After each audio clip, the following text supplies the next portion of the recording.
Preden jaz sem selil v novi državi, jaz sem naredil skoraj privatni tečaj od kulture v tej državi. Jaz sem bral turistični vodniki seveda, ampak tudi zgodovino te države, knjige, da so bili pisani te države, sem poslušal glasbe države, sem probal hrano čim več od te države, da je bilo multidimenzionalno globok tečaj raziskovanja. To je užitek zame. Živeli ste v več državah. Kako ste se v primerjavi z življenjem tam prilagodili na Slovenijo?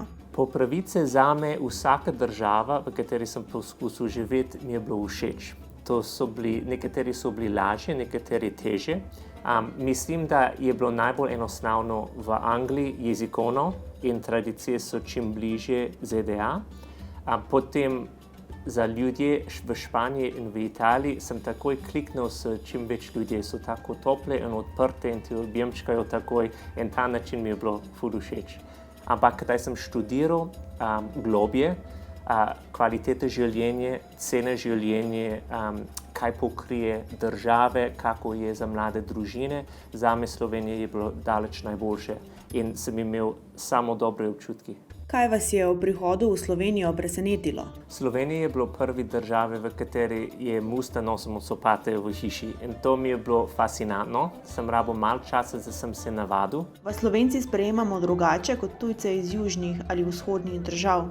Po pravici sem slišal, da Slovenci so mogoče en korak manj odprti za ljudi iz nekatere države, ampak iz ZDA in iz Anglije, Kanade so zelo odprte. To sem slišal, ampak nimam nobene izkušenj.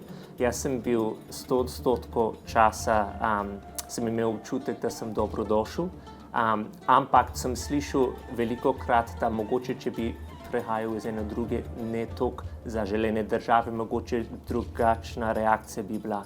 Ampak to sem sam slišal, sem imel srečo, da nisem imel sploh nobene negativne izkušnje cel časa tukaj. Kako se lahko prilagodijo tisti, ki možnosti učenja jezika pred prihodom v tujino nimajo? Najbolj pomembno je, da smo odprti na drugačne tradicije, na nove kulture in nimamo občutek, da en je prav, en pa ni, ampak da sam različni so.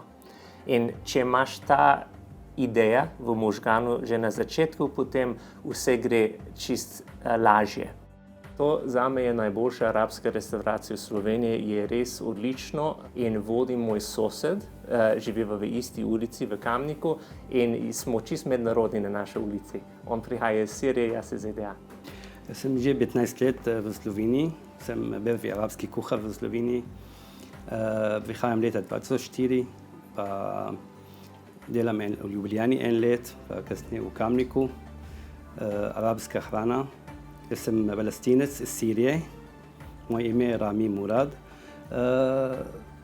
Prihajam 6 mesec začetek, da probo kakšen državi, kaj je različno med tukaj v Siriji.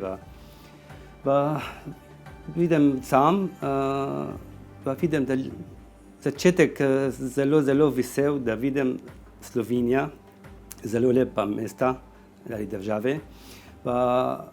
Ko sem študiral na geografiji v šoli v Siriji, jaz poznam Alpi gore. Ko jaz vidim, živim med Alpi gore, to je zelo lepo za mene. Kako ste se prilagodili na življenje v Sloveniji? Največ težav za nas jezik.